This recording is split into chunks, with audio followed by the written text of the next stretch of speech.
السلام عليكم ورحمة الله وبركاته. ازيكم عاملين ايه؟ يا رب تكونوا بخير. النهاردة هنعمل مع بعض أكلة بسيطة خالص وسهلة ومش هتاخد مننا اي مجهود في المطبخ ان شاء الله. زي ما انتم شايفين كده، شايفين الأكلة جميلة ازاي وشكلها جميل ازاي. هنعمل مع بعض الأكلة دي. فاكرين الكبد والقوانص اللي انا كنت عاملاها في فيديو الفراخ؟ هعملها النهاردة ان شاء الله معاكم بطريقة سهلة خالص وبسيطة. تابعوا معايا الفيديو للآخر، ما تنسوش اللايك والاشتراك وتفعيل زر الجرس. هنبدأ كده الفيديو ونقول بسم الله. معايا الكبد والقوانص زي ما انتم شايفين. هنحط بقى مية كده بتغلي على النار.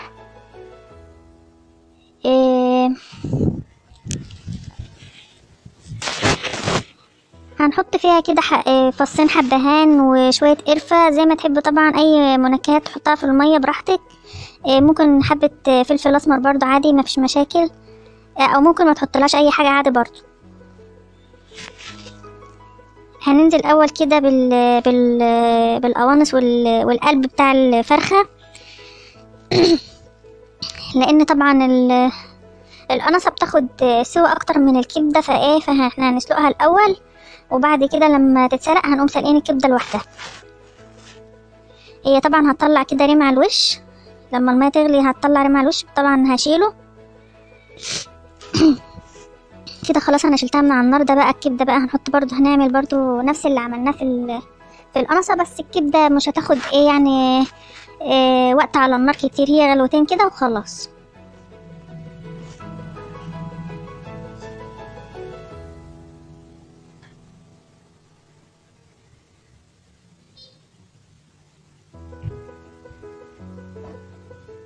الطريقه دي حلوه وحلوه عن مثلا عن ما نحط الكبده كده نيه، يعني ايه، بتحسسك كده انها زفره شويه، لكن الطريقه دي بتبقى جميله جدا، ما بتبقاش فيها اي زفاره خالص. هنعمل كده بقى شويه رز اصفر كده جنب جنب الكبد والقوانص. ممكن زي ما تحبي، عايزه تعملي مكرونه، عايزه تاكليها بعيش وبطاطس وشويه سلطه، عادي زي ما تحبي.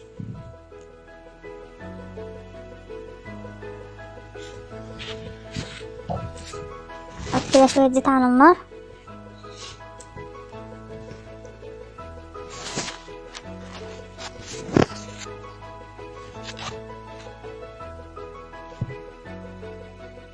حط كده شويه كركم على شويه كاري وكان عندي شويه بهارات كبسه كده حطيتهم برضو، ورشه بابريكا ولومي وعود قرفه.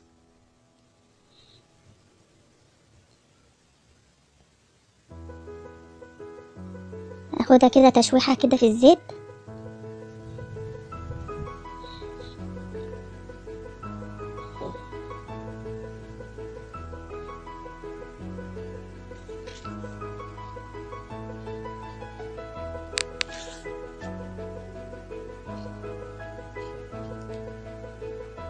انا طبعا غاسله الرز كويس جدا ومصفياه.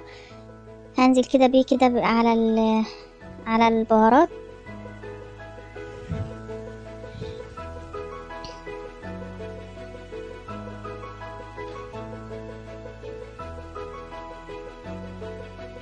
هديله برضو كده تقليبه.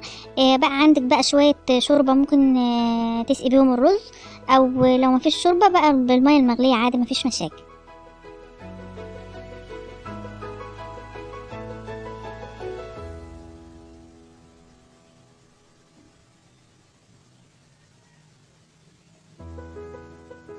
انا هنزل كده بالميه المغليه.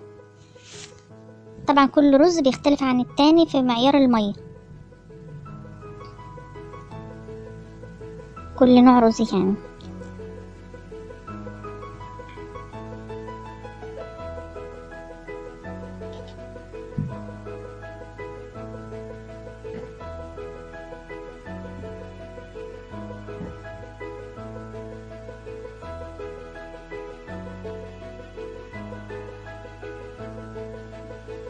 احط الملح بقى طبعا.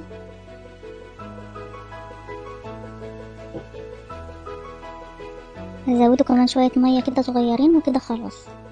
واول ما الرز ينشف معايا هوطي عليه النار خالص لغايه لما يستوي معايا، وكده يبقى خلاص.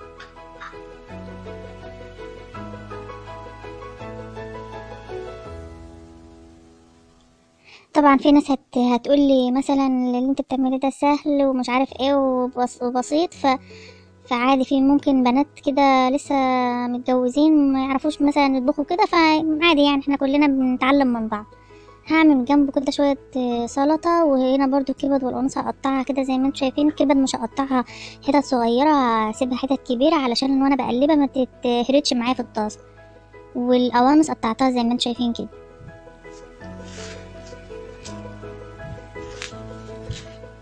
احط هنا شوية زيت في الطاسة كده زي ما انتم شايفين.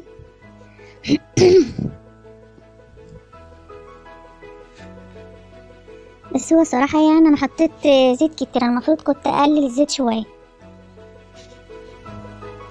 هنزل كده بالقوانص اديها كده تشويحة في الزيت.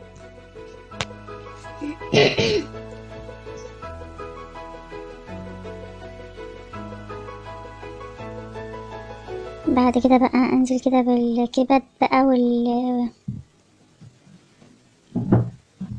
انا عندي عامله توم مهروس بس مش هحطه دلوقتي.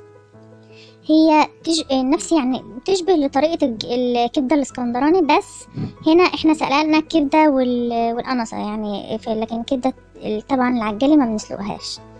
هنا حطيت الملح، واحط فلفل اسود ورشه كمون بس.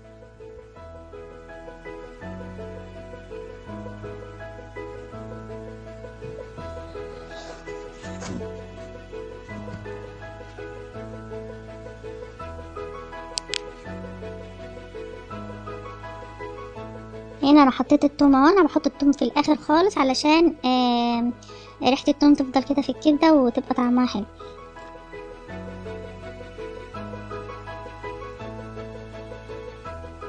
اخر حاجه خالص، اخر مرحله خالص ببقى انزل بقى بالفلفل الاخضر. انا بحب الفلفل الاخضر يبقى كده باين في الكبده، ما يبقاش دبلان ولا يبقى مستوي، يعني يبقى لونه اخضر كده زي ما هو. هنا خلاص الرز انا خلصته اهو زي ما انتم شايفين، مفلفل اهو زي الفل كده. خلاص انا خلصت كده، غرفت اهو الكبده زي ما انتم شايفين. والسلطه هنحط عليها بقى الملح والليمون والخل وكده خلاص. والفيديو بتاعي كده يبقى خلص. عاملين ايه؟ متنسوش بقى ما ايه، تنساش اللايك والاشتراك في القناة وتفعلوا الجرس.